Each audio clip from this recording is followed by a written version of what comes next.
रघुपति राघव राजा राम पतित पावन सीताराम।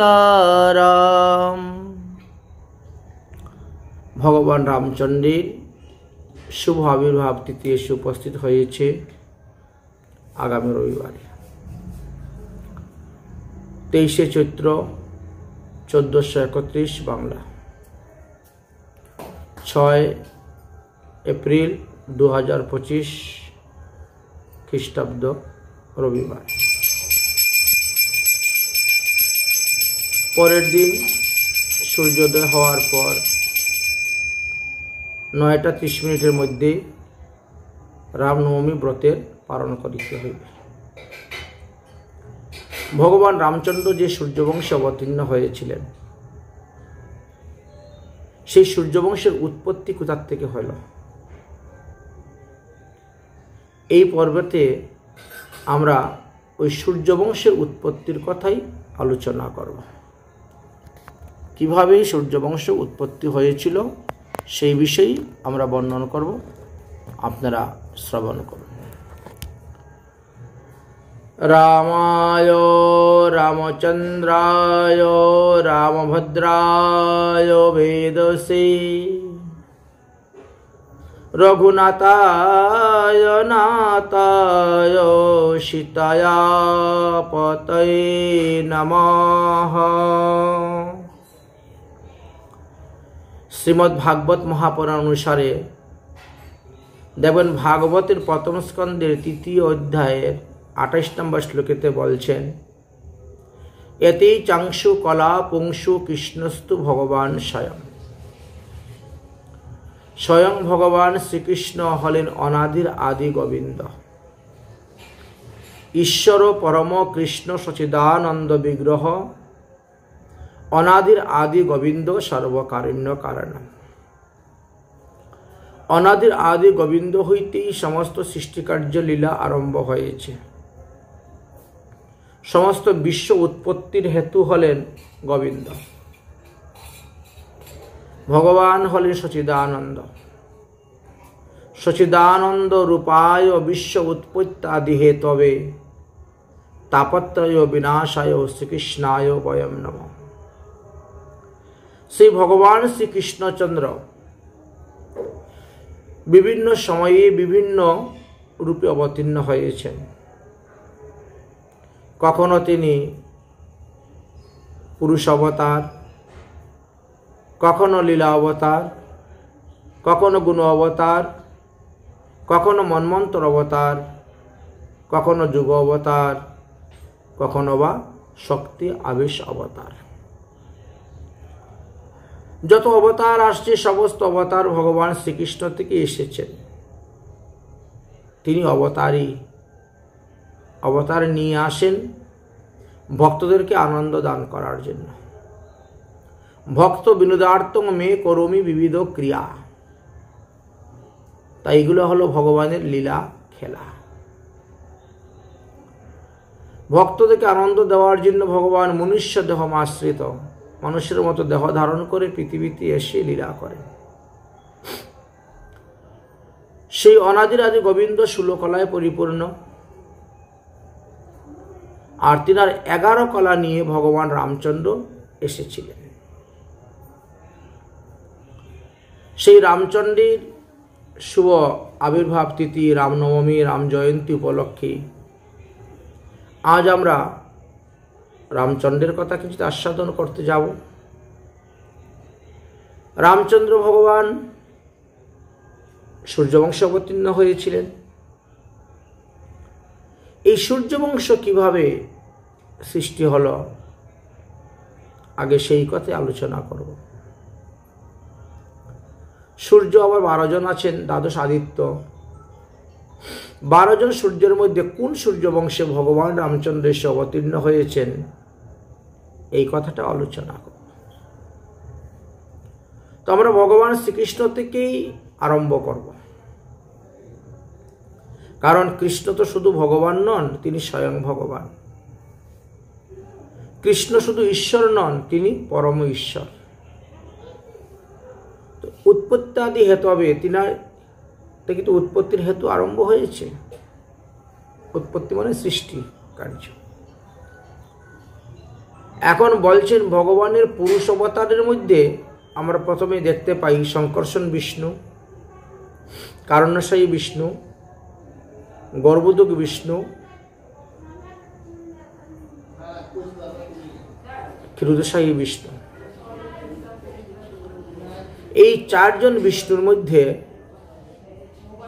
গর্ভোদশায়ী বিষ্ণু হলেন ভগবানের শ্রীকৃষ্ণের এক পুরুষ অবতার।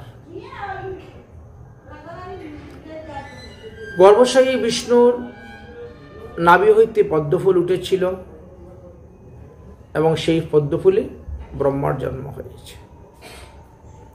তাহলে ভগবান শ্রীকৃষ্ণকে যদি আমরা 1 নম্বর ধরি, তাহলে তিনার পুরুষ অবতারের মধ্যে গর্ভোদশায়ী বিষ্ণুকে 2 নম্বর ধরব, আর ব্রহ্মাকে ধরব আমরা 3 নম্বর। ব্রহ্মা তপস্যা করেছেন হাজার হাজার বৎসর, ভগবান শ্রীকৃষ্ণের দর্শন পেলেন। ভগবান শ্রীকৃষ্ণ তখন বললেন, তুমি সৃষ্টিকার্য আরম্ভ করো। ব্রহ্মা যখন সৃষ্টিকার্য আরম্ভ করতে গেলেন, তখন তিনার প্রথমত বহুবিধ মানুষপুত্র সৃষ্টি করেছিলেন। তো এই সমস্ত মানুষপুত্র যে সৃষ্টি করেছেন, তার মধ্যে পাওয়া যায়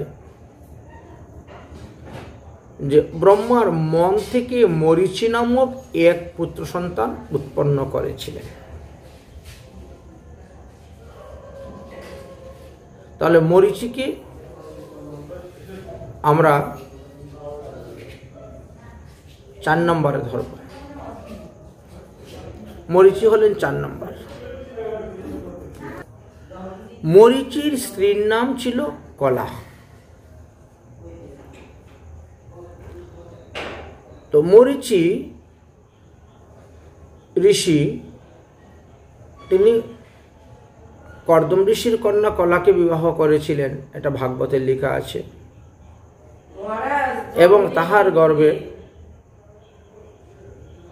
কৈশ্যপ এবং পূর্ণিমা নামে 2টি সন্তান জন্ম দিয়েছিলেন।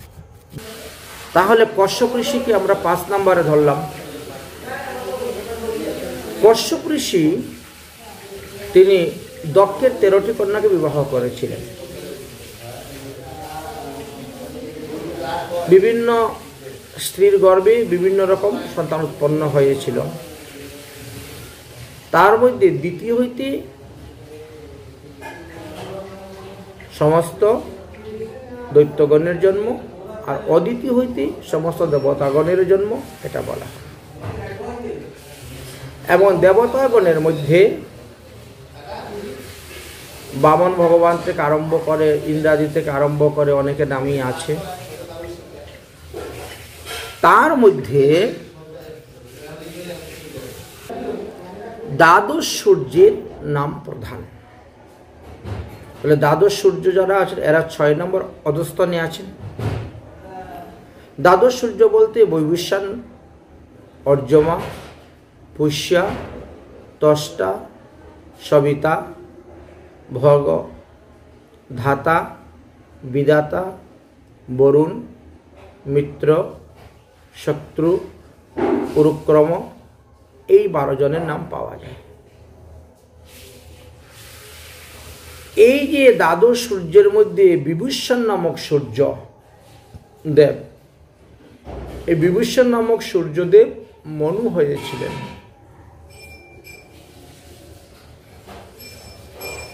তিনি 6 নম্বরে। এই বিভূষণ নামক সূর্যদেব তিনি বিশ্বকর্মার কন্যা সংজ্ঞাকে বিবাহ করেছিলেন এবং সংজ্ঞার গর্ভেতে শ্রাদ্ধদেব নামে এক পুত্র সন্তান জন্মগ্রহণ করেছিল। এই শ্রাদ্ধদেবকে বৈবস্বত মনু বলা হয়। তাহলে বৈবস্বত মনু আসলেন 7 নম্বর। ভগবানের অধস্তন থেকে আরম্ভ করলে 7 নম্বর। বৈবস্বত মনু 7 নম্বর।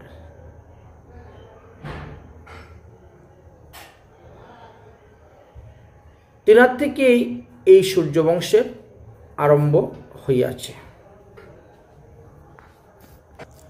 এই যে শ্রাদ্ধদেব বা বৈবস্বত মনু, ইনি কিন্তু পূর্বজন্মে সত্যব্রত নামক রাজা ছিলেন বা সত্যব্রত নামক মুনি ছিলেন। শ্রীমদ্ ভাগবতের 8ম স্কন্ধের 24 অধ্যায়ের 18 নম্বর শ্লোকেতে তিনার কথা আলোচনা করা আছে যে এই সত্যব্রত মনু বা সত্যব্রত রাজা, তিনি বৃদ্ধ বয়সে রাজ্যভার পুত্রদের উপর অর্পণ করে রাজ্য ত্যাগ করে তিনি বনে চলে যান তপস্যা করতে। কৃতমাল নামক নদীতে তিনি তপস্যা করতেছিলেন। একবার পিতৃতর্পণ করার জন্য তিনি সেই নদীর জল হাতে নিলে মৎস্য উঠেছিল, যে মৎস্য অবতারের কাহিনীর কথা লেখা আছে, ইনার সঙ্গে হয়েছিল এটা কাহিনীটা। মৎস্য অবতার হলেন, তারপর প্রলয় হলো, আবার সৃষ্টিকার্য আরম্ভ হলো। ভগবান মৎস্যদেবের আশীর্বাদে এই সত্যব্রত মনু তিনি এসে বৈবস্বত মনু নামে জন্মগ্রহণ করেছিলেন বা বিভূষণ নামক সূর্যের পুত্র থেকে জন্মগ্রহণ করেছিলেন। এই বৈবস্বত বা বিভূষণ নামক সূর্য হইতে সূর্যবংশ আরম্ভ হলো। তাহলে 7 নম্বরে আসলেন শ্রাদ্ধদেব। শ্রাদ্ধদেবকে বৈবস্বত মনু বলা হয়। এই বৈবস্বত মনু প্রথম জীবনে নিঃসন্তান ছিলেন। ভাগবতের 9ম স্কন্ধের 1ম অধ্যায়ের 10 নম্বর শ্লোকেতে লেখা আছে, এবং পুত্র সন্তান প্রাপ্তির জন্য তিনি যজ্ঞ করেছিলেন গুরু বশিষ্ঠের দ্বারা, কিন্তু যজ্ঞের ফলটি বিপরীত হয়ে গিয়েছিল। পুত্র সন্তান না হয়ে কন্যা সন্তান হয়ে গিয়েছিল। এই জন্য তিনি দুঃখিত ছিলেন। তারপরে তিনি সস্ত্রী সহ বনে যান তপস্যা করার জন্য, পুত্র সন্তান প্রাপ্তির জন্য। তো একদিন এই বৈবস্বত মনু বা শ্রাদ্ধদেব খুব জোরে একটা হাঁচি মেরেছেন। এমন জোরে হাঁচি এসেছে যে বীর্য ঊর্ধ্বরেতা হয়ে নাক দিয়ে পড়ে গেল। তার থেকে একটি সন্তান জন্ম নিল। তাহলে এই সন্তানটা এখন 8 নম্বরে আসছেন। 8 নম্বর অধস্তন, নামটা রাখলেন ইক্ষ্বাকু। বাস্তবে এই ইক্ষ্বাকুর নাম ছিল ঋষভ। তো ইক্ষ্বাকুর নাম কেন হলো?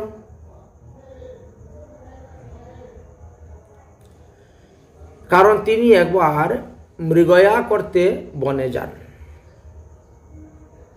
এবং জল পিপাসায় প্রায় মৃত অবস্থা হয়ে গেছে, বাঁচার কোনো আশা। তখন ঋষিগণ তিনাকে আখের রস পান করাইয়া বাঁচাইয়াছিলেন।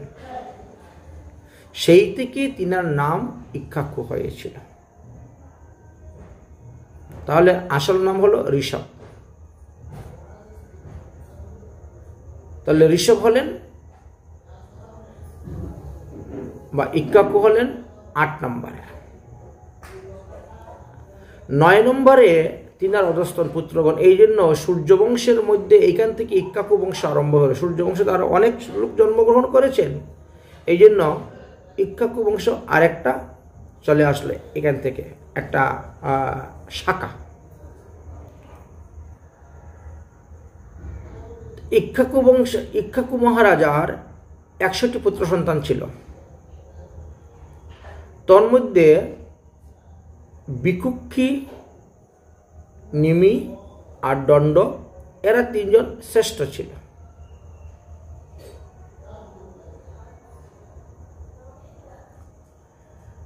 আর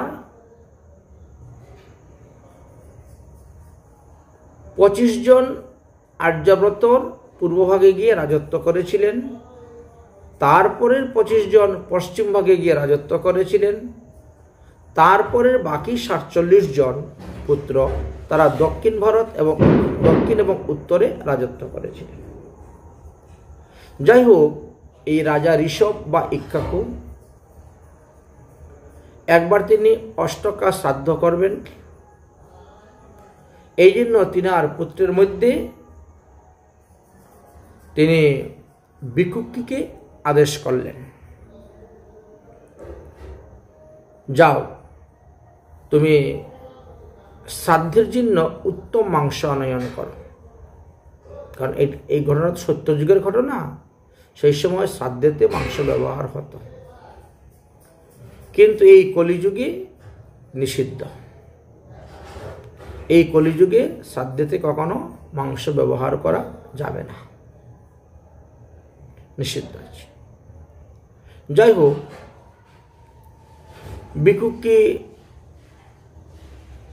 তিনি উত্তম মাংস আনয়নের জন্য গিয়েছিলেন। ক্ষুধার তাড়নায় তিনি একটি খরগোশ মেরে খেয়েছিলেন, যার কারণে তিনাকে শশক রাজা বলেও লোকে ডাকতেন। আর এই কারণেই বিকুক্ষীকে ইক্ষ্বাকু রাজা রাজ্য থেকে বের করে দিয়েছিলেন। পরবর্তী সময়ে তিনি আসেন। এই বিকুক্ষী বা শাসক রাজা এসেন এবং পিতার মৃত্যুর পরে তিনি রাজগদ্দিতে বসেন। তাহলে সেই অনুসারে বিচার করলে আমরা এখন পেলাম তিনি ছিলেন 9 নম্বরে। 10 নম্বরে হলো বিকুক্ষীর পুত্র হলেন পুরঞ্জন। যদিও অনেক অনেক পুত্র ছিল, কিন্তু অনেক অনেক পুত্রের মধ্যে আমরা যার শ্রেষ্ঠ পুত্র, যার মহিমা বেশি, যার থেকে বংশ পরম্পরাটা আসছে, তার কথাই আলোচনা করতেছি। অন্যান্য পুত্রদের কথা এখানে আমরা গৌণ রেখেছি, আলোচনা করতেছি না। পুরঞ্জন, এই পুরঞ্জনকে লোক ইন্দ্রবাহ এবং কুকস্থ নামেও ডাকতেন। তার পিছনে একটি কারণ ছিল। এই পুরঞ্জন যখন রাজা হয়েছিলেন সেটা সত্যযুগই ছিল। তো সেই সময়ে দেবতা এবং দানবের মধ্যে বিশেষ যুদ্ধ হয়েছিল। দেবরাজ ইন্দ্র সেই যুদ্ধে বারবার পরাজিত হয়ে যাচ্ছেন। এই জন্য রাজা পুরঞ্জনের কাছে আসলেন, আপনি আমাকে যুদ্ধে সাহায্য করুন, সহযোগিতা করুন, আপনাকে নিয়ে আমি যাব যুদ্ধে। পুরঞ্জন তখন দেবরাজ ইন্দ্রকে বললেন, তুমি যদি তোমার স্কন্দের মধ্যে বহন করে আমাকে যুদ্ধক্ষেত্রে নিয়ে যাও, তাহলে আমি যুদ্ধ করব। অসুরদের সঙ্গে যুদ্ধ করে তাদেরকে পরাজিত করে তোমার ইন্দ্রাসন তোমাকে ফিরিয়ে দিব। তো প্রথমত দেবরাজ ইন্দ্র এই কথায় রাজি হলেন না, একটা মান সম্মানের ব্যাপার আছে, রাজি হলেন না। তখন সমস্ত দেবতারা মিলে তিনাকে অনুরোধ করলেন যে এছাড়া আমাদের স্বর্গরাজ্য পাওয়ার আর কোনো উপায় নাই, অতএব আপনি ওনাকে কাঁধে করে নিয়ে আসুন। তথাপিও দেবরাজ ইন্দ্র রাজি হচ্ছেন না। তখন সমস্ত দেবতাগণ গিয়ে ভগবানকে অনুরোধ করলেন। ভগবান বিষ্ণু তখন দেবরাজ ইন্দ্রকে আদেশ দিলেন। দেবরাজ ইন্দ্র তখন মহা বিশাল এক ষাঁড়ের রূপ ধারণ করলেন, ষাঁড় বিষম রূপ ধারণ করলেন। রাজা পুরঞ্জন তখন ওই বিষের পৃষ্ঠের মধ্যে উঠলেন, ইন্দ্রের পিঠের মধ্যে। কুকুস্থ কাদের মধ্যে যে গুজ থাকে ষাঁড়ের, ওখানে বসে তিনি বল্লাস্ত্র নামক অস্ত্রের দ্বারা যুদ্ধ করতে শুরু করলেন। দৈত্য, দানব, অসুর, রাক্ষসদেরকে বধ করলেন এবং দৈত্যপুরী হইতে সমস্ত ধন দৌলত এনে দেবরাজ ইন্দ্রকে প্রদান করলেন। এই দৈত্যপুরী জয় করার জন্যই পুরঞ্জন ইন্দ্রবাহ নামে পরিচিত হইয়াছিলেন। যেহেতু দেবরাজ ইন্দ্র তিনাকে বহন করে নিয়ে গিয়েছিল, এই জন্য ইন্দ্রবাহ নাম হয়েছিল। আর ওই গরুর কুকুদের উপরে বসিয়া, বৃষের কুকুদের উপরে বসিয়া যুদ্ধ করেছিলেন বলে এনাকে কুকুস্থ নামে ডাকা হতো। 10 নম্বর কথা আলোচনা হলো। এবার 11 নম্বর অধস্তনের কথা বলবো। এই কুকুস্থের বা পুরঞ্জনের বা ইন্দ্রবাহ যেটাই বলেন, তিনার পুত্র নাম ছিল অনেনা। তো অনেনা হলেন 11 নম্বরের অধস্তন। অননার পুত্র ছিলেন পৃথু, তবে ইনি সেই পৃথু নয়, ব্যান্ডাজার থেকে যে জন্মগ্রহণ করেছিলেন পৃথু, মুনি ঋষিরা মন্থন করেন, ওই পৃথু নয়, আলাদা। তাই নাম শুনে সব ঘটনা এক জায়গায় করলে হবে না, কাহিনী পৃথক পৃথক কাহিনী আছে, আলাদা আলাদা।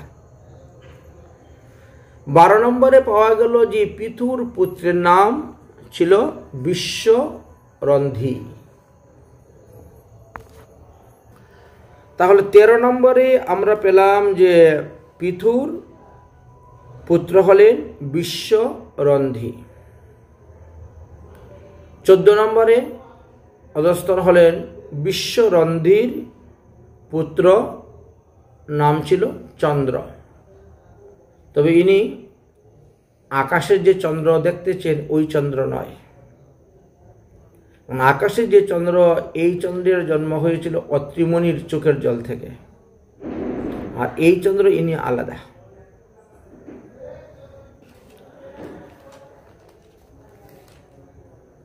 চোদ্দ নম্বর হয়ে গেল। 15 নম্বরে হলেন চন্দ্রের পুত্রের নাম ছিল যুবনাস্য, আর ইনাকে প্রথম যুবনাস্য বলে ডাকা হয়। দ্বিতীয় যুবনাস্যের কথা পরে বলবো। 16 নম্বরে যুবনাস্যের পুত্রের নাম হলো শ্রাবন্ত। ইনি শ্রাবন্তী নামে একটা পুরী তৈরি করেছিলেন। 17 নম্বর অধস্তনে হলো শ্রাবন্তীর পুত্র হলেন বৃহদস্য।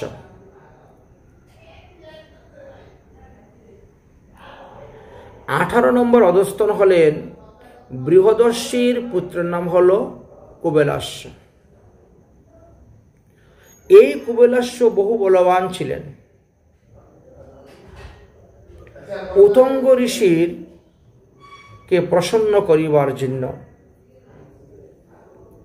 তিনি নিজের 21,000 পুত্রকে সঙ্গে করে নিয়ে ধর্মুমারী নামক দৈত্যের সঙ্গে যুদ্ধ করেছিলেন। মহারাজ এই কুবেলাস্য এত বড় বীর ছিলেন এবং তিনার 21,000 পুত্র সন্তান ছিল। ঋষি উতঙ্গ যজ্ঞ করতেন, সেই যজ্ঞকে বারবার এসে ধূম্ন নামক দৈত্য বিনাশ করে দিত। এই জন্য তিনাকে প্রসন্ন করার জন্য গিয়েছিলেন। আচ্ছা, যুদ্ধ করলেন। যুদ্ধতে ধর্মমারী দৈত্যের মুখ থেকে যে অগ্নি প্রকট করেছিলেন, ইহাতে রাজা কুবেলাশ্বরের 20,000 পুত্র পুড়ে ছাই হয়ে গিয়েছিল।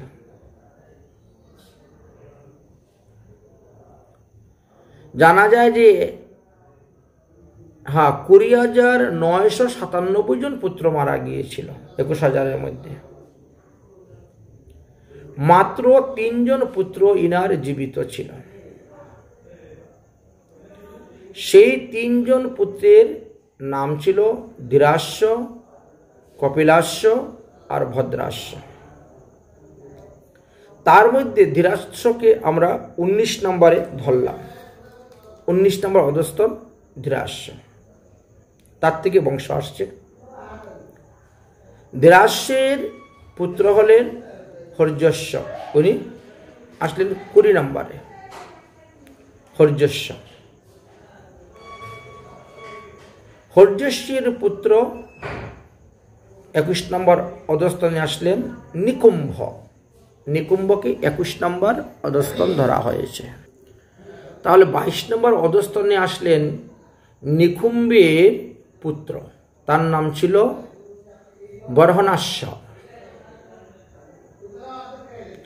23 নম্বর অধস্থান হলেন বরহনাস্যের পুত্র কৃশাস্য।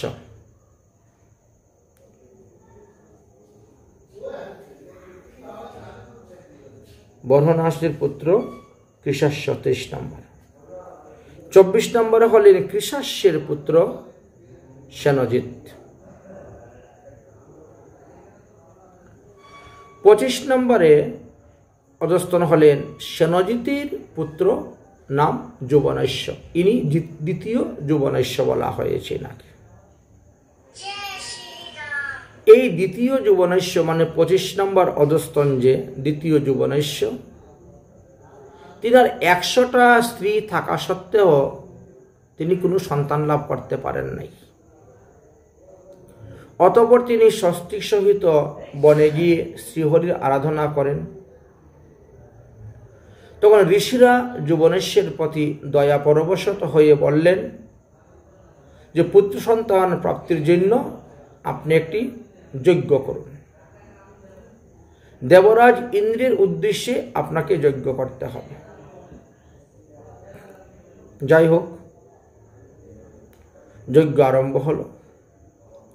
সেই সময়ে একদিন রাত্রে ঘুমিয়ে আছেন আর খুব তৃষ্ণা পেয়েছে। যুবনাস্য জল পিপাসার কারণে যজ্ঞশালাতে প্রবেশ করে ঋষিদের মন্ত্রপুত জল যে কলসে ছিল সেই জলটা তিনি খেয়ে ফেলেন। পরের দিন সকালে ঘুম থেকে ওঠার পর ঋষিরা বলছেন এই কলসের মধ্যে একটা মন্ত্র বলে আমরা জল রেখেছিলাম, সেই জলটা কোথায় গেল? যুবনাস্য বলছেন কালকে রাত্রে জল পিপাসা খুব লেগেছিল, আমি তো রাত্রিবেলা উঠে জল পান করেছি, মনে সেই কলসের জলে আমি খেয়ে নিয়েছি। ঋষিরা বলছে সর্বনাশ করেছ, এইটা তো তোমার পুত্র সন্তান হওয়ার জন্য আমরা মন্ত্রপুত করে জল রেখেছিলাম, তোমার 100টা রানীর মধ্যে যে কোনো একজনকে পান করাও, কিন্তু তুমি খেয়ে নিয়েছো, এখন তো তোমার পেটেই সন্তান হয়ে যাবে। সেই দিন থেকেই গর্ভের লক্ষণ প্রকাশ পেল। যুবনাস্য গর্ভবতী হলেন আর অবশেষে যুবনাস্য তিনার থেকে একটি সন্তান জন্ম নিয়েছিল। সন্তানের জন্ম হয়েছিল দক্ষিণ কুক্ষি, মানে দক্ষিণ কুক্ষি, পেটের দক্ষিণ দিকটা উনি ছিঁড়ে দিয়েছিলেন, কেটে দিয়েছেন, আর সেই দিক থেকেই ওই সন্তানটা প্রকট হলো, বেরোলো। পুত্র জন্মগ্রহণ করলো। সদ্যজাত পুত্র জন্মগ্রহণ করে ক্ষুধায় পিপাসায় কান্না করতেছে, কিন্তু ওই শিশুকে কে স্তন দুগ্ধ পান করাবে? সে তো বাপের পেটে জন্ম নিয়েছে। দেবরাজ ইন্দ্র তখন সেই স্থানে প্রকট হয়ে গেলেন, কারণ দেবরাজ ইন্দ্রের নামে যজ্ঞ করা হয়েছিল।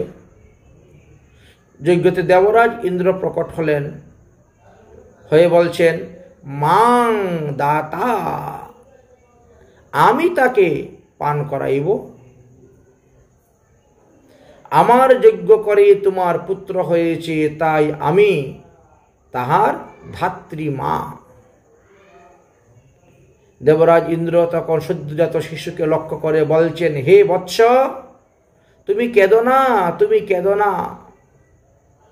এই বলে দেবরাজ ইন্দ্র তিনার নিজের অমৃতময় তর্জনী আঙ্গুলটি ওই সদ্যজাত শিশুর মুখে দিলেন। শিশু তখন মাতৃস্তন দুগ্ধ পান করে যেভাবে ক্ষুধা পিপাসা নিবৃত্তি হয়, সেইভাবে তার ক্ষুধা পিপাসা নিবৃত্তি হয়ে গেল। দেবরাজ ইন্দ্র তখন নাম রাখলেন তার মানদাতা। তাহলে এই যে যুবনেশ্য তিনি হলেন 25 নম্বর, আর যুবনেশ্বর পুত্র মানদাতা হয়ে গেলেন 26 নম্বর। তাহলে 26 নম্বর অধস্তনে গিয়ে আমরা মানদাতার নাম পেলাম।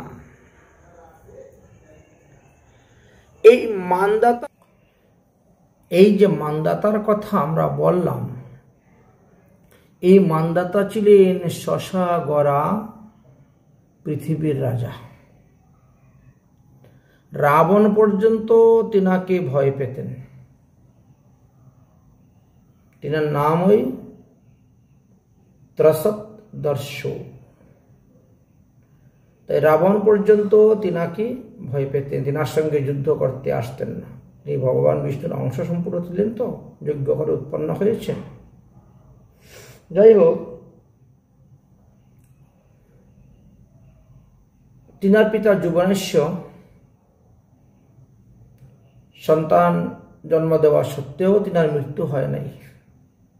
যজ্ঞ করে সন্তান হয়েছে, দেবরাজ ইন্দ্রের কৃপাতে তিনি বেঁচে গেছিলেন। তাহলে আমরা 26 নম্বর অধস্তন মানদাতার কথা বললাম। এই মানদাতা স্ত্রীর নাম ছিল বিন্দুমতী। মানদাতার ঔরসে বিন্দুমতীর গর্ভে 3টি পুত্র সন্তান এবং 50টি কন্যা সন্তান হয়েছিল।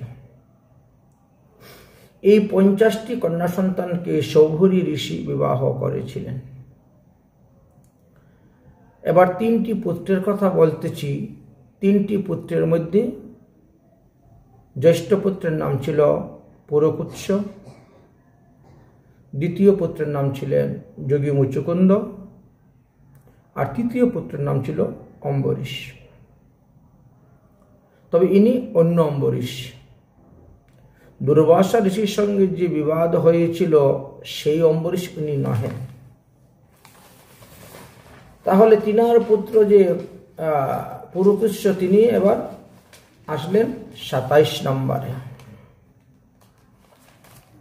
মানদাতার জ্যেষ্ঠ পুত্র পুরকুৎসকে 27 নম্বর বলা হয়েছে।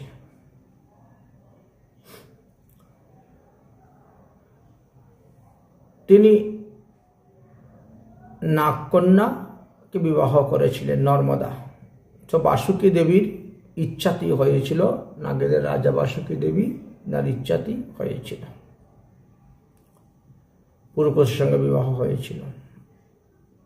অতঃপর নাগকন্যা বাসুকীর আদেশে নর্মদা তার স্বামী পুরকুৎসকে নিয়ে রসাতলে চলে যান।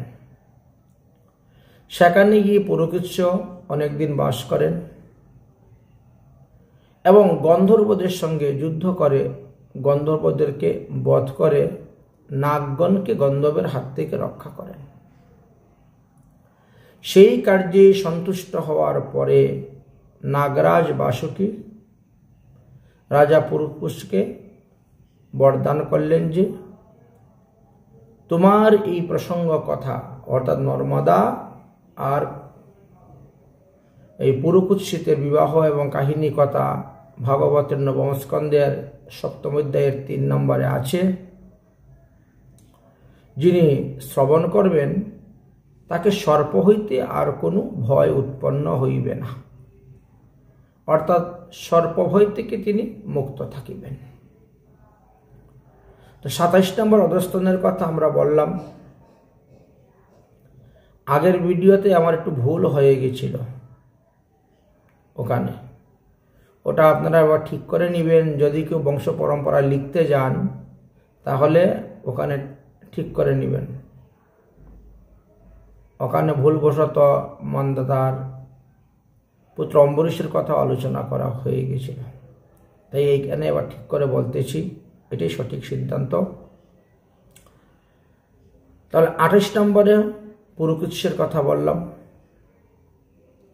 পুরকুৎসের যে পুত্র হয়েছিল তার নামও তসদৃশ্য রাখা হয়েছিল, এই জন্য এনাকে দ্বিতীয় তসদৃশ্য বলা হয়। যেমন মানদাতাকে তসদৃশ্য বলা হতো, এখন মানদাতার ছেলের নাতিকেও তসদৃশ্য বলা হয়। তাহলে ইনি হলেন 28 নম্বর অধস্তন। 29 নম্বর অধস্তনে পেলাম আমরা তসদস্যুর পুত্রের নাম ছিল অনরণ্য। 30 নম্বর অধস্থানে পেলাম অনরণ্যের পুত্রের নাম ছিল হর্যাস্য। 31 নম্বরে পেলাম হর্যাস্যের পুত্রের নাম ছিল অরুণ। আর 32 নম্বরে হলো অরুণের পুত্র ছিলেন ত্রিবন্ধন। ইনি 32 নম্বরে আসলেন, ত্রিবন্ধন। ত্রিবন্ধনের পুত্রের নাম ছিল সত্যব্রত। ইনি 33 নম্বর অধস্থান হলেন। এই সত্যব্রতকে ত্রিশঙ্কু নামে সবাই ডাকতেন। কারণ দেখেন, একটা ছেলে জন্মগ্রহণ করলে পরে তার 3টা কাজ হয়। প্রথম কাজ হলো মাতা পিতাকে লালন পালন করা। দ্বিতীয় কাজ হলো পিতার মৃত্যুর পরে তার শ্রাদ্ধ শান্তি করা। তৃতীয় কাজ হলো গয়াতি পিণ্ড দান করা। তো এই যে সত্যব্রত, ইনি ছোটবেলাতে খুব দুষ্ট প্রকৃতির ছিলেন। মাতা পিতার কথা মানতেন না, শুনতেন না, যার কারণে তিনাকে মাতা পিতা ত্যাগ করে দিয়েছিলেন। অনেকবার চেষ্টা করেছিলেন মাতা পিতা যে তাকে সদ্গুরু চরণাশ্রয় করাইয়া সাধন ভোজন করাবেন। আর এই জন্য বশিষ্ঠ মুনিকে এনেছিলেন। কিন্তু এই সত্যব্রত বশিষ্ঠ মুনির কাছ থেকে দীক্ষা নিতে রাজি হলেন না।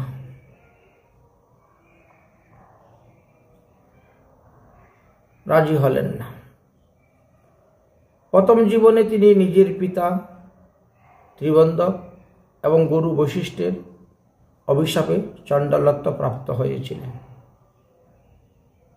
এই জন্য পরবর্তী সময়ে বিশ্বামিত্র মুনির কৃপা তিনি লাভ করেছিলেন। সেই সময়ে একবার দেশের মধ্যে দুর্ভিক্ষ হয়েছিল। বিশ্বামিত্র মুনি তখন তপস্যায়। বিশ্বামিত্র মুনির পরিবার বর্গের সেবা যত্ন তখন এই সত্যব্রত করেছিলেন। বিশ্বামিত্র মুনি তপস্যার থেকে ফিরে আসার পরেই তার পরিবার বর্গরা বলল, এই পৃথিবীতে অনেক লোকে অনাহারে মারা গিয়েছে, কিন্তু আমাদের কোনো দুঃখ কষ্ট হয় নাই, কারণ ওই ত্রিবন্ধকের পুত্র সত্যব্রত আমাদের যথেষ্ট সেবা যত্ন করেছে, আমাদেরকে দেখাশোনা করেছে। এই জন্য বিশ্বামিত্র মুনি তার উপর প্রসন্ন হয়ে গেলেন, তাকে দীক্ষা দিলেন, নিজের শিষ্য বানাইলেন। তারপরে বললেন, তুমি বর চাও, কি চাও? সত্যব্রত তখন বললেন যে তাহলে আমি সশরীরে স্বর্গে গমন করে স্বর্গ দেখতে চাই। বিশ্বামিত্র মুনি তিনার তপস্যা বলের দ্বারা তাকে স্বর্গে পাঠালেন। কিন্তু সেই সময়ে স্বর্গের দরজা বন্ধ হয়ে গেছে। উত্তরায়ণ শেষ, দক্ষিণায়ন আরম্ভ, স্বর্গের দরজা বন্ধ, তিনি ঢুকতে পারলেন না। গুরুদেব আমি পরে যাচ্ছি, রক্ষা করো। দেবতারা ধাক্কা মেরে অধোমুখ করে ফেলে দিচ্ছে, স্বর্গ থেকে ফেলে দিচ্ছে। বিশ্বামিত্র মুনি তখন নিজের তপস্যা বলে ওই শূন্য মার্গে তাকে স্তম্ভিত করে রেখে দিয়েছিলেন। আজ পর্যন্ত তাকে আকাশে সেই অবস্থায় কখনো কখনো দেখা যায়। এই কারণে এই সত্যব্রতের নামই পরে ত্রিশঙ্কু হয়েছিল। এবার আপনারা বুঝতে পারলেন ত্রিশঙ্কু নামের কারণটা কি। তাহলে 33 নম্বর অধস্তন ত্রিশঙ্কুর জীবনী কথা সংক্ষিপ্ত আস্বাদন করলাম। আবার 34 নম্বর হলেন ত্রিশঙ্কুরের পুত্র মহারাজ হরিশ্চন্দ্র। ইনিও যুদ্ধের রাজা ছিলেন। আচ্ছা, হরিশ্চন্দ্র শৈবাকে বিবাহ করেছিলেন। প্রথম জীবনে তিনি নিঃসন্তান ছিলেন। এই জন্য তিনি মিত্র বরুণদেবের নামে যজ্ঞ করেছিলেন।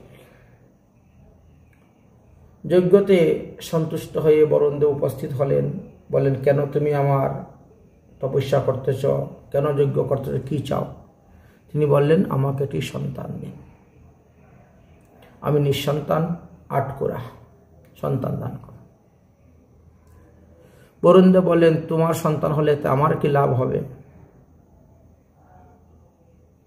হরিশ্চন্দ্র বলেন, সেই সন্তানকে যজ্ঞের পশুরূপে বলি দিয়ে আমি তোমার যজ্ঞ পূর্ণ আহুতি দান করব। মিত্র বরুণদেব বললেন, তথাস্তু। তারপরে যে পুত্র সন্তান হয়েছিল তার নাম রাখলেন রোহিত। তাহলে আমরা রোহিতকে পাব 35 নম্বরে। রোহিত হলেন 35 নম্বর। কিন্তু রোহিত বড় হওয়ার পরে যখন জানতে পারলেন তিনাকে তিনার পিতা বধ করে বলি দিবেন, তখন তিনি পলায়ন করেছিলেন এবং শেষে দেবরাজ ইন্দ্রের বুদ্ধিতে তিনি শুনশেপ নামক এক ব্রাহ্মণ সন্তানকে যজ্ঞের পশুরূপে নিয়ে এসেছিলেন। যাই হোক, তাকে অবশ্য বলি দিতে হয় নাই, কারণ বলি শব্দের অর্থ আমরা ভুল এতদিন জানতাম। বলি শব্দের অর্থ হলো উৎসর্গ করা। বরুণদেব নিজেই সেই যজ্ঞতে প্রকট হয়েছিলেন, হয়ে বলছিলেন, তোমরা ভুল করতেছ, এই শিশুটাকে ধরে মন্ত্র বলছ, এতেই তো দান করা হয়ে গেছে, উৎসর্গ করা হয়ে গেছে, তাকে বলি দিয়ে দ্বিখণ্ডিত করার কথা তো বলা নাই। বেদ ও অহিংসা পরম ধর্ম, সেখানে তোমরা ভুল অর্থে ব্যবহার করতেছ। যাই হোক, এবং শুনশেপকে এখন কে নিবে, গ্রহণ করবে কে? মিত্র বরুণদেব বললেন, যিনি পুরোহিত তিনি তো গ্রহণ করবেন। দেবতাদের উদ্দেশ্যে যা কিছু দান করা হয়, যিনি পুরোহিত তিনি গ্রহণ করিয়া থাকেন। অতএব বিশ্বামিত্র মুনি, তুমি যখন এখানে পুরোহিত, তার তুমি শুনশেপকে তোমার পুত্ররূপে গ্রহণ করো। মিত্র বরুণদেব চলে গেলেন। বিশ্বামিত্র মুনি তাকে পুত্ররূপে গ্রহণ করলেন। গ্রহণ করে নিয়ে গেলেন বাড়িতে। বিশ্বামিত্র মুনির 100 পুত্র ছিল, আমরা সবাই জানি। 1 হইতে 50টি পুত্রকে ডেকে বললেন, একে তোমরা আজকে থেকে তোমাদের বড় ভাই বলিয়া গ্রহণ করিও এবং তার গোত্র অনুসারে তোমাদের গোত্র হইবে। বিশ্বামিত্র মুনির প্রথম 50টি পুত্র সন্তান তাহাতে রাজি হলেন না। এই জন্য বিশ্বামিত্র মুনি তাদেরকে অভিশাপ দিলেন, যাহ, তোরা ম্লেচ্ছ হয়ে থাক। এই তো ম্লেচ্ছ শব্দ, ম্লেচ্ছ জাতির উৎপত্তি হল। সত্যযুগে কোনো ম্লেচ্ছ জাতি ছিল না। ত্রেতা যুগেও দেখা যায় এই ম্লেচ্ছ জাতি আসলেন। বিশ্বামিত্র মুনির অভিশাপে ম্লেচ্ছ। তো ম্লেচ্ছ মানে আচার আচরণবিহীন, সদাচারবিহীন, সর্বদা অনাচার, অপবিত্র, অসুচি অবস্থায় থাকে। তাদের খাওয়া দাওয়া, কথাবার্তা, চলাফেরা সব। তার থেকে ম্লেচ্ছ যবনে রূপান্তরিত হলো, আর সেই যবন এখন মুসলমানে রূপান্তরিত হলো। তাহলে এরা সবাই আমাদের সনাতন ধর্মাবলম্বী ছিলেন, সকলেই হিন্দু ছিলেন। পরবর্তী সময়ে এইভাবে রূপান্তরিত হয়েছে, এটা প্রমাণিত হচ্ছে এই স্থানে। ভাগবতের নবম স্কন্ধের 16 অধ্যায়ের 32 নম্বর শ্লোক যদি পড়েন, তাহলে সেখানে আপনারা এই ম্লেচ্ছের উৎপত্তির কথা শুনতে পাবেন। বিশ্বামিত্র মুনির পুত্রগণ 51 নম্বর থেকে বাকি 100 নম্বর পর্যন্ত বাকি 50 জনকে যখন বললেন, তারা তখন রাজি হয়ে গেলেন এবং শুনশেপকে বড় ভাই রূপে তারা গ্রহণ করলেন। বিশ্বামিত্র মুনি বললেন, বাহ, তাহলে আজকে থেকে তোমরা কৌশিক গোত্রীয় হয়ে গেলে। কৌশিক বংশীয় নামে তোমাদের পরিচয় হবে, কৌশিক গোত্রীয় নামে তোমাদের পরিচয় হবে। যাই হোক, এই রাজা হরিশ্চন্দ্র বহু রাজস্বীয় যজ্ঞ করেছিলেন। সেই রাজস্বীয় যজ্ঞের দান গ্রহণের ছলনায় এসেছিলেন বিশ্বামিত্র মুনি এবং তিনি হরিশ্চন্দ্রের ধর্ম পরীক্ষা করার জন্য তার রাজ্য তিনি নিয়েছিলেন। দানের দক্ষিণা দিতে গিয়ে হরিশ্চন্দ্র তিনার স্ত্রী শৈবাকে ব্রাহ্মণের কাছে বিক্রি করেছিলেন। নিজে শ্মশানের গুহক চণ্ডালের কাজ করতেন। এইভাবে জীবনযাপন করেছেন। অবশেষে পুত্র রোহিতের সর্পাঘাতে যখন মৃত্যু হল, তখন শ্মশান মিলনে গিয়ে আবার হরিশ্চন্দ্র পুনরায় বিশ্বামিত্র মুনির কাছ থেকে রাজ্য ফিরে পেলেন। সেসব অনেক গল্প কথা আছে, সংক্ষেপে আমরা বলতেছি। তাহলে এই যে রোহিত, এই রোহিতকে আমরা 35 নম্বর অধস্তন পেলাম। 36 নম্বর অধস্তন হলেন রোহিতের পুত্র হরিত। হরিতের পুত্র চম্প হলেন 37 নম্বর অধস্তন, যিনি চম্পকপুরী নামক নগরী স্থাপন করেছিলেন। 38 নম্বর হলেন চম্পকের পুত্র সুদেব। 39 নম্বর হলেন সুদেবীর পুত্র বিজয়। আর 40 নম্বরে হলেন বিজয়ীর পুত্র বৃক। 41 নম্বর অধস্তন হলেন বৃক্ষের পুত্র রাহুক।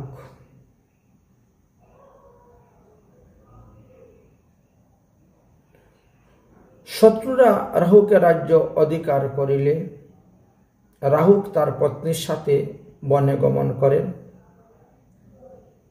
সেখানে তিনার স্ত্রী গর্ভবতী হন।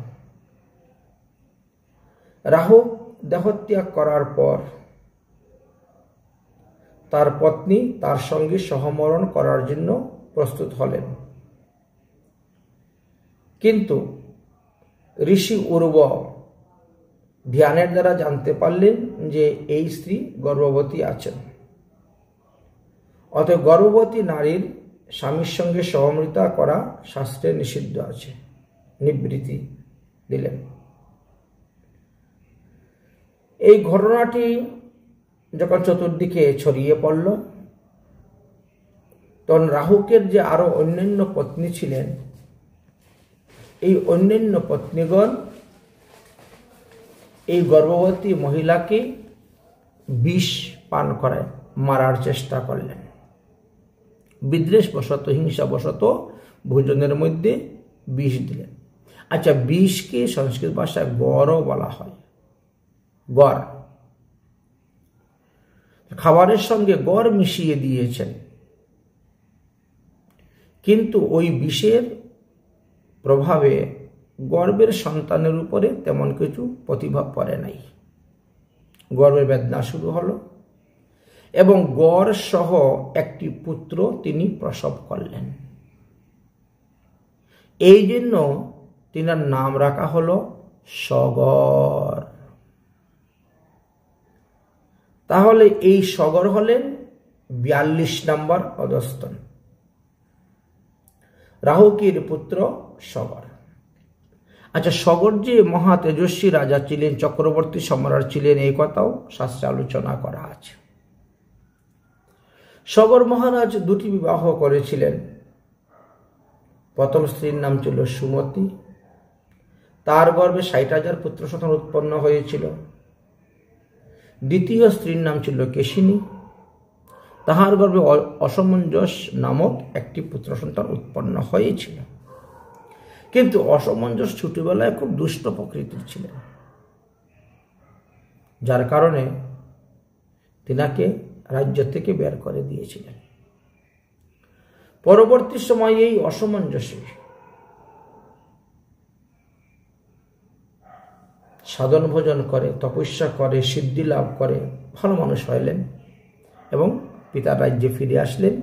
পিতাও তাকে পুত্ররূপে গ্রহণ করেছিলেন। তারপরে সগর মহারাজ 100টি অশ্বমেধ যজ্ঞ করবেন বলে স্থির করলেন। 99টি যজ্ঞ তিনার পূর্ণ হয়ে গেল, একটি যজ্ঞ বাকি ছিল। সেই সময় দেবরাজ ইন্দ্র এসে তিনার ঘোড়া চুরি করে নিয়ে কপিল মুনির আশ্রমে রেখে দিয়েছিলেন।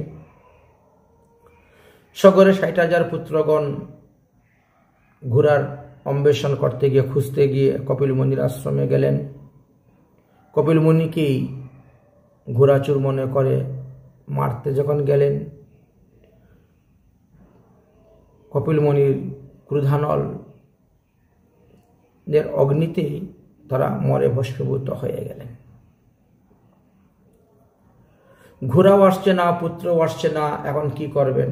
খোঁজাখুঁজি করছেন, পাচ্ছেন না। শেষ পর্যন্ত এই অসমঞ্জসের উপর দায়িত্ব দিলেন বাকি ভাইদেরকে খোঁজার জন্য।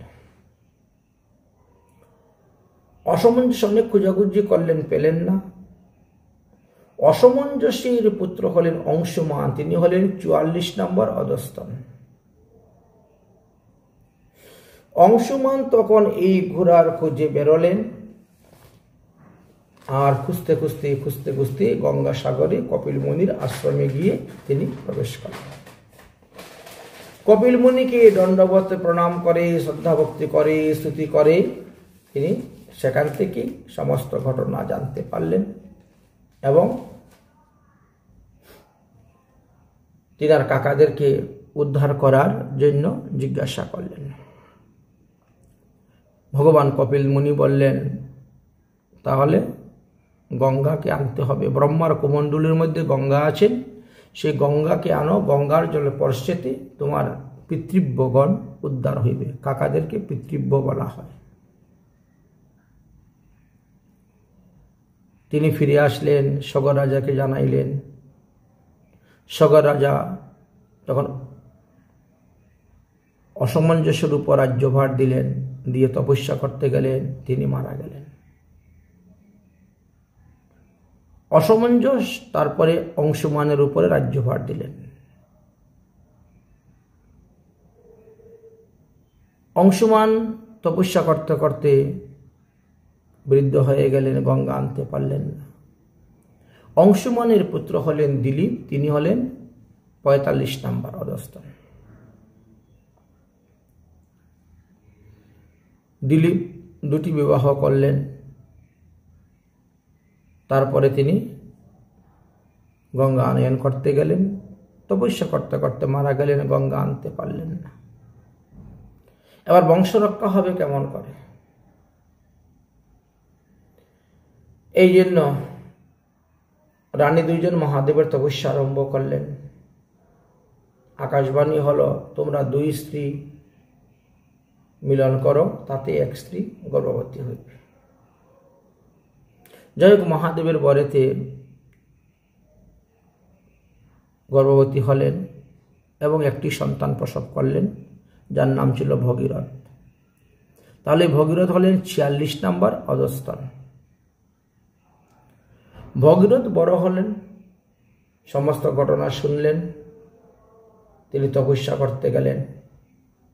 প্রথমে দেবরাজ ইন্দ্রের তপস্যা করলেন, তারপর মহাদেবের তপস্যা করলেন, তারপর ব্রহ্মার তপস্যা করলেন। সন্তুষ্ট করে মা গঙ্গাকে পৃথিবীতে নিয়ে আসলেন। এই বৈশাখ মাসেরই শুক্লপক্ষের অক্ষয় তৃতীয়া দিবসে মা গঙ্গা ভারতবর্ষে এসে প্রবেশ হলেন এবং গঙ্গাসাগরে গিয়ে তাদেরকে উদ্ধার করেছিলেন। তাহলে ভগীরথ হলেন 46 নম্বর। 47 নম্বর হলেন ভগীরথের পুত্র শ্রুত। 48 হলেন শ্রুতির পুত্র নাভ। এই নাভ অন্য নাভ নাভ কয়েকজনই পাওয়া যায়, ভাগবতে আছে। আচ্ছা, 48 নম্বর হয়ে গেলেন নাভ। 49 নম্বরে নাভির পুত্র হলেন সিন্ধুদ্বীপ,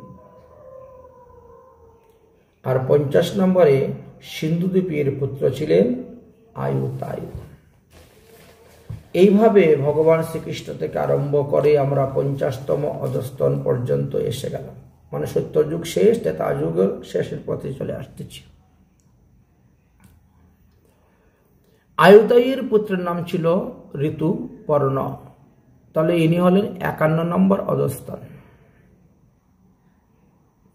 ইনি নল রাজার সঙ্গে বন্ধুত্ব করেছিলেন, তাই তিনি নল রাজাকে পাশাকেলা দুটো বিদ্যা শিক্ষা দিয়েছিলেন, আর তার বিনিময়ে নল রাজা তিনাকে অশ্ববিদ্যা শিক্ষা দিয়েছিলেন।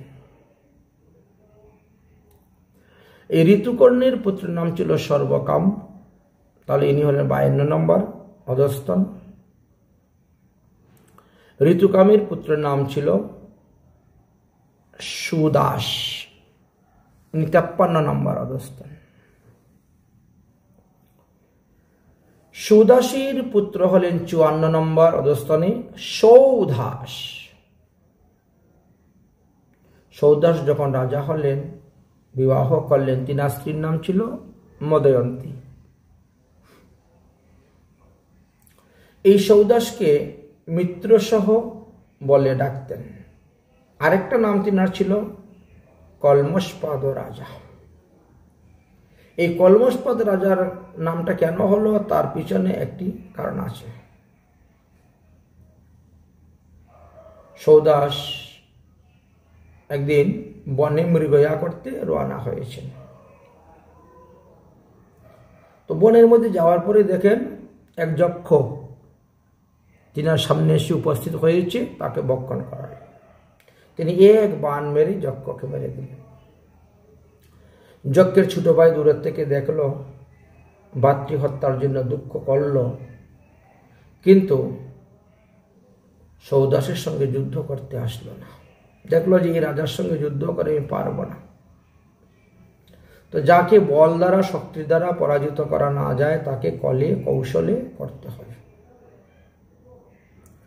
এই জন্য তিনি কূটনীতি বুদ্ধি করলেন। সুন্দর এক ব্রাহ্মণের বেশ ধারণ করে রাজার কাছে এসে বলছেন, মহারাজ, আমি বড় দরিদ্র ব্রাহ্মণ, আপনার কোনো কাজে আমাকে লাগান, তবে আমার পরিবারটি বাঁচবে। তুমি কি কাজ ভালো জানো? বলে, আমি ভালো রান্না করতে জানি। ঠিক আছে, তাহলে চলো আমাদের ঠাকুর ঘরে, ঠাকুর বাড়িতে তুমি রান্না করবে। নিয়ে গেলেন, উত্তম উত্তম রান্না করে দেন। রাজাও প্রসাদ পেয়ে মুগ্ধ। একদিন বললেন যে আমার গুরুদেব বৈশিষ্ট্যকে নিমন্ত্রণ দিব, তাহলে ভালো মন্দ রান্না করে রাখো, তিনি আসবেন। ওই যক্ষ কি করেছে, তার ভাতৃহত্যার প্রতিশোধ নেওয়ার জন্য সে বনে গিয়ে একটা মানুষ মেরে এনে মানুষের মাংস রান্না করে সুন্দর করে ঢেকে রেখে দিয়ে পালিয়েছে। বৈশিষ্ট্য মুনি আসছেন, এসে যেই বাসনা ঢাকনা তুলেছেন, এমনি দেখেন মানুষের মাংস। রেগে গেলেন, অরে রাজা সৌদাস, আমি কি রাক্ষস? তুমি মানুষের মাংস রান্না করে রেখেছ খাওয়ার জন্য? যাও, আমি তোমাকে অভিসম্পাদ দিলাম, তুমি 12 বৎসরের জন্য রাক্ষস হয়ে যাও। নিঃসন্তান রাজা ছিলেন, তখন সন্তানাদি হয় নাই। সেই অবস্থায় বৈশিষ্ট্য মুনি চলে গেলেন। সৌদাস বলেন, আমি তো কিছুই জানি না, কেমন করে কি হলো, আমাদের রসইয়া কোথায় গেল, খুঁজে পাওয়া যাচ্ছে না। বিনা কারণে গুরুদেব আমাকে অভিসম্পাদ দিলেন, আমিও গুরুদেবকে অভিসম্পাদ দিব। এই বলে হাতে জল নিয়েছিলেন গুরুদেবকে অভিশাপ দেওয়ার জন্য। স্ত্রী মদয়ন্তী এসে বলছেন, সর্বনাশ হয়েছে, তুমি একই রাগের মাথায় কাজ করতেছ। আরে 12 বৎসর পরে তোমার রাক্ষস প্রাপ্ত থেকে মুক্ত হয়ে যাবে, কিন্তু গুরুদেবের উপর অভিশাপ দিলে পরে তোমার তো কোটি কোটি জন্ম চলে যাবে নরক ভোগ করতে করতে। তাহলে দেবী জলটা আমি কি করব? বলে তোমার পায়ের মধ্যে ফেলে দাও। সৌদাস এই অভিশপ্ত জল নিজের পায়ের মধ্যে ফেলেছিলেন বলে পা দুইটি একেবারে কালো হয়ে গিয়েছিল। এই কারণে তিনাকে কলমশপাদ রাজা বলা হয়। কিন্তু একই ব্যক্তির নাম তিনটা: সৌদাস, কলমশপাদ রাজা, মিত্রসহ রাজা। লোক কিন্তু একজনই, এবং তিনি হলেন 54 নম্বর অধস্তন। চলে যাও, তাড়াতাড়ি চলে যাও তুমি, নাহলে রাক্ষস হয়ে গেলে তো তুমি রাক্ষসের মতো আচরণ করবে, এখান থেকে পালাও। ঘোড়ার পিঠে উঠলেন, উঠে তিনি চাবুক মারতে শুরু করলেন। এক রাত্রের মধ্যেই গভীর জঙ্গলে চলে গেলেন রাজ্য থেকে। রাক্ষসত্ব প্রাপ্ত হলেন। রাক্ষসত্ব প্রাপ্ত হওয়ার পর তিনি কত মানুষ, কত পশু মেরে খেয়েছেন, বহু পাপ করেছেন। তার মধ্যে এক ব্রাহ্মণ দম্পতি নতুন বিবাহ করে এরা যাচ্ছে, আর তাদের মধ্যে ধরে সেই মুনিকুমার ব্রাহ্মণকে তিনি ভক্ষণ করেছিলেন, যার কারণে সেই নববধূ সৌদাসকে অভিসম্পাদ দিয়েছিলেন। এই সৌদাস, 12 বৎসর পরে তো তুমি মানুষ হয়ে যাবে, বাড়িতে ফিরে যাবে, তবে যেদিন তুমি তোমার স্ত্রীতে গমন করবে সেদিন তোমার মৃত্যু হইবে। এই অভিসম্পাদ দিয়ে তিনি স্বামীর চিতায় পুড়ে মারা গিয়েছিলেন। সে যাই হোক, 12 বৎসর পরে সৌদাস রাক্ষসযোনি থেকে মুক্ত হলেন, রাক্ষস রূপ থেকে মুক্ত হলেন, বাড়িতে ফিরে আসলেন। স্ত্রীকে গর্ভধান দিবেন, তখনই মনে পড়ে গেল সেই অভিসম্পাদের কথা। স্ত্রীর সঙ্গে আলোচনা করলেন। দময়ন্তী বললেন, তাহলে আর দরকার নেই আমার সন্তানের, তুমি বেঁচে থাকো, তাই ভালো। কিন্তু সন্তান যদি না হয়, জলপিণ্ডির অভাবে পিতৃপুরুষগণ নরক যন্ত্রণা ভোগ করবেন, কি করা যায়? শাস্ত্রে বিধান আছে, যদি আত্মজ পুত্রকে উৎপাদন করতে না পারে, তাহলে তিনি ক্ষেত্রজ পুত্র উৎপাদন করতে পারবেন।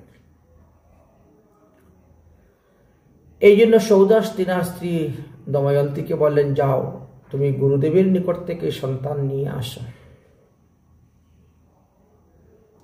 স্বামীর আদেশে দময়ন্তী গেলেন গুরু বশিষ্ঠের কাছে, এবং গুরু বশিষ্ঠের ঔরসে তিনি গর্ভধারণ করলেন।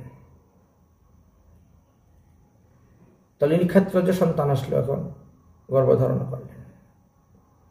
কিন্তু সেই সন্তান দেখতে দেখতে দেখতে দেখতে 7 বৎসর গত হয়ে গেল, সন্তান প্রসবের কোনো সম্ভাবনাই হচ্ছে না। গিয়ে বলেন, গুরুদেব আপনি কি সন্তান দিলেন? 7 বৎসর পার হয়ে যাচ্ছে, সন্তান তো ভূমিষ্ঠ হচ্ছে না। গুরু বশিষ্ঠ তখন একটা পাথর দিয়ে পেটের মধ্যে আঘাত করলেন, তখন একটি সন্তান ভূমিষ্ঠ হল। তার নাম রাখলেন অস্মক। তাহলে অস্মক হলেন 55 নম্বর অধস্তন, সৌদাসীর পুত্র, ক্ষেত্রজ পুত্র অস্মক। অস্মকের পুত্রের নাম ছিল মূলক, ইনি 56 নম্বর। আচ্ছা, তার নাম মূলক কেন রাখা হয়েছিল? এরও পিছনে একটি কারণ আছে। কারণ এই মূলক যখন জন্মগ্রহণ করেছিলেন, সেই সময়ে তো ভগবান পরশুরাম 21 বার ক্ষত্রিয় বংশ ধ্বংস করার প্রতিজ্ঞায় তিনি সারা পৃথিবী ঘুরে বেড়াচ্ছেন, আর ক্ষত্রিয় দেখলেই বধ করতেছেন। আর সেই সময় মূলকের জন্ম হয়েছে। সমস্ত রমণীগণ, নারীগণ তখন তাকে লুকিয়ে লুকিয়ে রাখতেন। সে পুরুষ হওয়া সত্ত্বেও তাকে নারীর মতন বেশভূষা করে সাজিয়ে রাখতেন। দেখলে মনে হবে সে একটা মেয়ে, বেটা ছেলে বলে কেউ বুঝবে না, মেয়ে ছেলে। এমনভাবে তার চুল রাখতেন বা তাকে কাপড় চোপড় পরাতেন, শৃঙ্গার করিয়ে এইভাবে পরশুরামের হাত থেকে বাঁচিয়ে রাখতেন, লুকিয়ে রাখতেন, যাতে পরশুরামের কোপে উনি না পড়েন। এর ফলেই তার নামটা এরকম মূলক হয়েছিল। কেউ কেউ বা তার নাম নারী কবচ বলেন, কোনো কোনো শাস্ত্রে নারী কবচ লেখা আছে, একই ব্যক্তির নাম নারী কবচ। এই পৃথিবীকে 21 বার ক্ষত্রিয় বংশ ধ্বংস করা সত্ত্বেও মূলককে কিছু করতে পারলেন না, কারণ সে তো নারী রূপ ধারণ করেছিল। যখন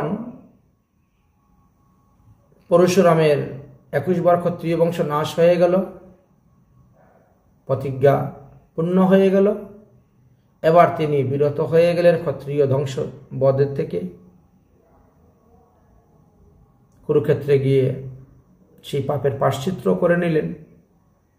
তখন এই মূলক বিবাহ করলেন, করে আবার ক্ষত্রিয় বংশ আরম্ভ করলেন।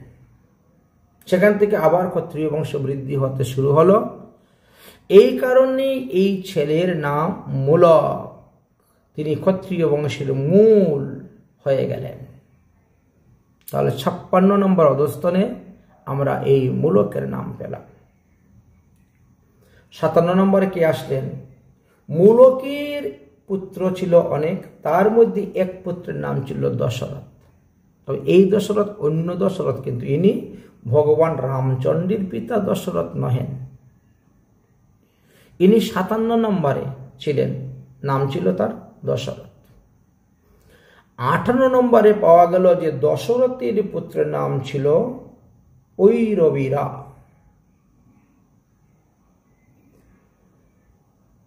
59 নম্বরে ঐরবীর পুত্রের নাম ছিল বিশ্বসহ।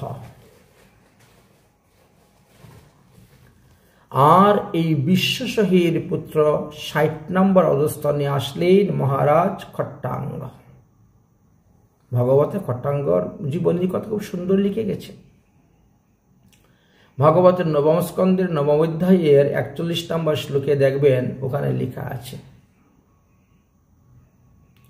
যে বিশ্বসহের পুত্র চক্রবর্তী সম্রাট খট্টাঙ্গ ছিলেন। এই খট্টবাঙ্গ বা খট্টাঙ্গ, হিন্দিতে খট্টবাঙ্গ বলা হয়, বাংলায় খট্টাঙ্গ আমরা বলি। সে খট্টবাঙ্গ রাজা এত শক্তিশালী ছিলেন, এত যুদ্ধ কৌশল বিদ্যা জানতেন যে পৃথিবীর কেউ কখনো তাকে পরাজিত করতে পারে নাই। সেই সময়ও দেবাসুর সংগ্রাম হয়েছিল এবং দেবতাদের অনুরোধে তিনি স্বর্গে গিয়েছিলেন সশরীরে অসুরের সঙ্গে যুদ্ধ করার জন্য। যুদ্ধ করে দৈত্যগণকে তিনি বিনাশ করেছিলেন।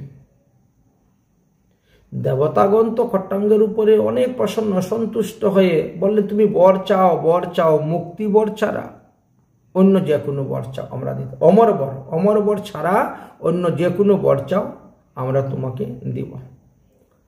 তিনি বললেন যে বর নিয়ে আমি বিষয় সম্পত্তি ভোগ করব, যে আগে বলো তো আমার পরমায়ু কতদিন আছে। দেবতারা বললেন যে আপনার পরমায়ু মাত্র 48 মিনিট সময় আছে, অর্থাৎ 48 মিনিট সময়ের মধ্যে আমি কি ভোগ করব তোমাদের কাছ থেকে বর নিয়ে, তাড়াতাড়ি আমাকে ভারতবর্ষে পাঠাও। ভারতবর্ষ হলো কর্মভূমি, এখানে যা করা যায় তাই ফল পাওয়া যায়।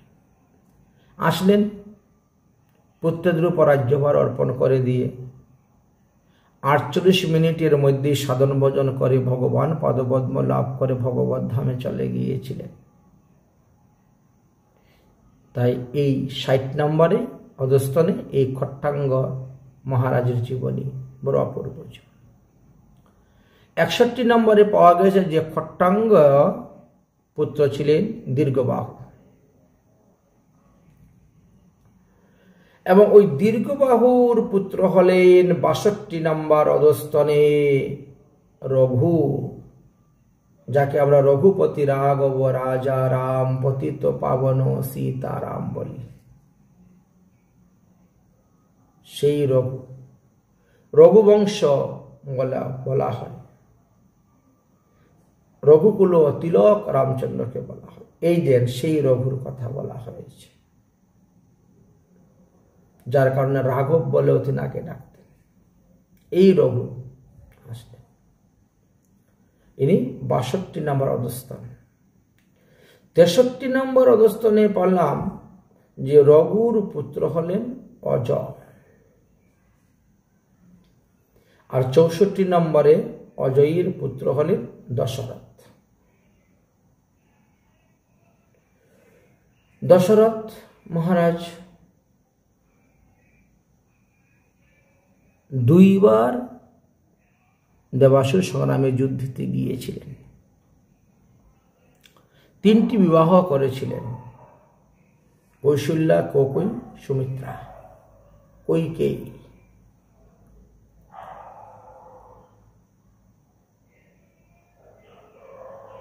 কিন্তু কোনো সন্তানাদি লাভ করতে পারেন নাই।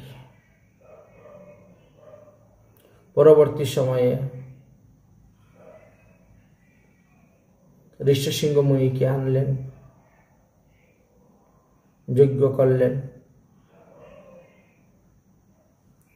এবং সেই যজ্ঞের চরু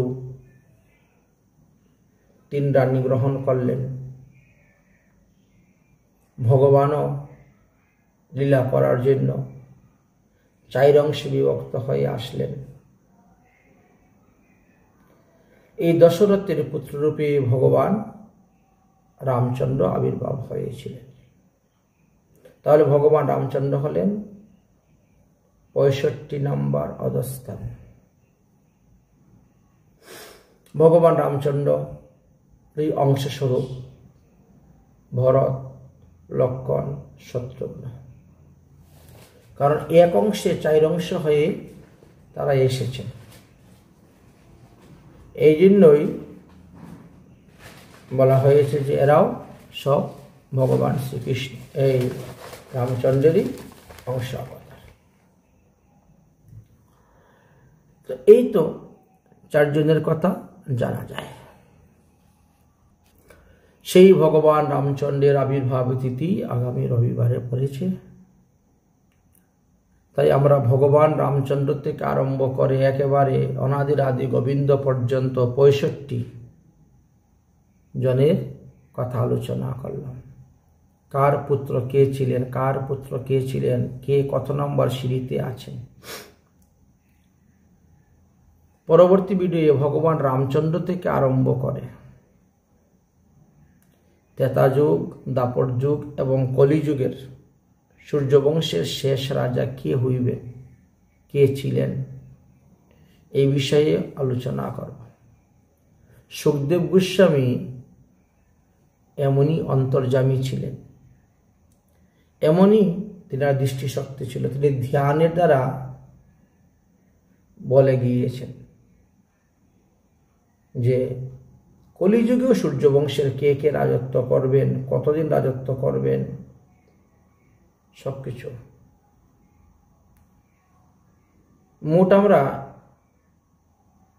প্রায় 122 জন রাজার নাম পাই, ভাগবতে দেওয়া আছে। তারা সত্য, ত্রেতা, দ্বাপর, কলি 4 যুগ মিলিয়েই দেওয়া আছে। তো ভগবান রামচন্দ্র পর্যন্ত আমরা সত্য যুগ থেকে ত্রেতা যুগ পর্যন্ত আসলাম। পরবর্তী ভিডিওতে ত্রেতা যুগ থেকে আরম্ভ করে কলিযুগ পর্যন্ত আরো কতজন সূর্যবংশীয় রাজারা রাজত্ব করেছিলেন, বা সেই বংশ পরম্পরা কে কে আবির্ভাব হইবেন, সেই কথাও বলে গিয়েছেন সুখদেব গোস্বামী পাদ। কে কে আবির্ভাব হইবেন ভবিষ্যতে এবং তাদের কি কি নাম হইবে সেটাও বলে গিয়েছিলেন আজ থেকে 5000 বছর আগেই মহারাজ পরীক্ষিতকে। সেটা অন্য পর্বে আলোচনা করব। জয় রামচন্দ্র ভগবান কি জয়।